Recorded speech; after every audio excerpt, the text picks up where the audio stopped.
As we know, Donald Trump supporters are looking to intimidate voters at in-person voting locations. And now we have more details based on how they're communicating to one another on publicly available chat forums.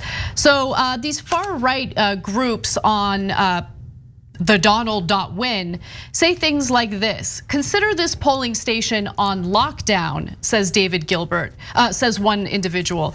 That's what a member of the far-right message board, The Donald, posted this week alongside a picture of a South Carolina poll manager's handbook. David Gilbert is the Vice reporter who is reporting on this. Now, a comment on the same post also read, "My polling place is gonna be like trying to enter North Korea, effing locked down. I will be honoring the BLM movement by working in blackface." And by the way, this is the result of Trump calling on his supporters to be so-called poll watchers during the first debate. That was when he said it. And his campaign has been following up this rhetoric ever since. The Trump campaign has set up a website with the militaristic title Army for Trump, which is recruiting supporters for election day operations. So now members of the Donald are acting on cues from Trump. One member posted a picture of a reference guide for a voter service and polling center judge in Arapahoe County in Colorado with the caption, "All your polling stations belong to us." A user called Linkinu posted a picture of a manual for poll workers in New York State, while another user posted a picture of an electronic poll book training manual. So basically, they're literally getting hired as poll workers as well. We've shared stories in the past of how the Trump administration, Trump campaign, I should say, is planning on hiring armed off-duty law enforcement to also serve as poll watchers. And so, listen, if you have the ability to vote by mail or vote ahead of time, vote early, do whatever you can, because as we can see from the actions being taken by Trump supporters, they're doing anything and everything they can to intimidate people from voting. And don't, under any circumstances, let them intimidate you. Now, of course, we have a giant problem here, which is that this problem should be taken care of right away. You get the police on it. They protect the country and democracy, and they find out who these folks are if they can. But most importantly, on the day of the election, they're on standby. Not the far-right militias, but the police are on standby to immediately go to polling stations, sort out problems so people don't wait in line, so they don't get intimidated. Because remember, the right wing doesn't have to win a fight at a polling station. They just have to create a fight. Once you create a fight, the people are scared and they don't show up to vote.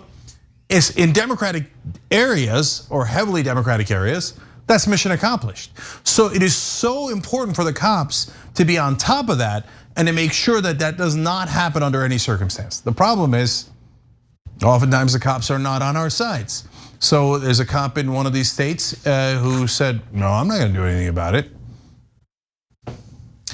Okay, that was in the Vice story. And 5 of the battleground states allow for people to walk into polling stations armed. So, and then the police, in that case, rightfully go, that's the law, there's nothing I could do about it. They could all walk in with weapons. They can't point it at people, they can't fire it. We hope the police would do something about that. But they could come in brandishing weapons and try to intimidate people. Gee, I wonder who's on the side of democracy and who's on the side of dictators and fascists. And these are the same little crybabies that said, "Oh, there was 2 Black Panthers at a polling station in one election in 2012 in Philadelphia. Oh my God, there was 2 black people. I was intimidated because they're black," right? Meanwhile, they come in heavily armed ahead of time telling you, "Oh, we're gonna try to intimidate you and block you from voting, including with our weapons." And there's barely anything done about it. The disparity in this country is mind-boggling and maddening.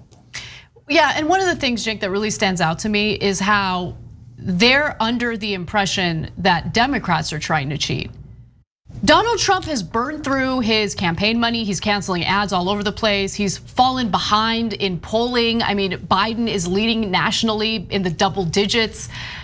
They're the ones who have tried to dismantle the post office and do a number of things to essentially get an edge in this upcoming general election. It's just pathetic that they think that Democrats are the ones who are trying to cheat here. Thanks for watching the Young Turks. Really appreciate it. Another way to show support is through YouTube memberships.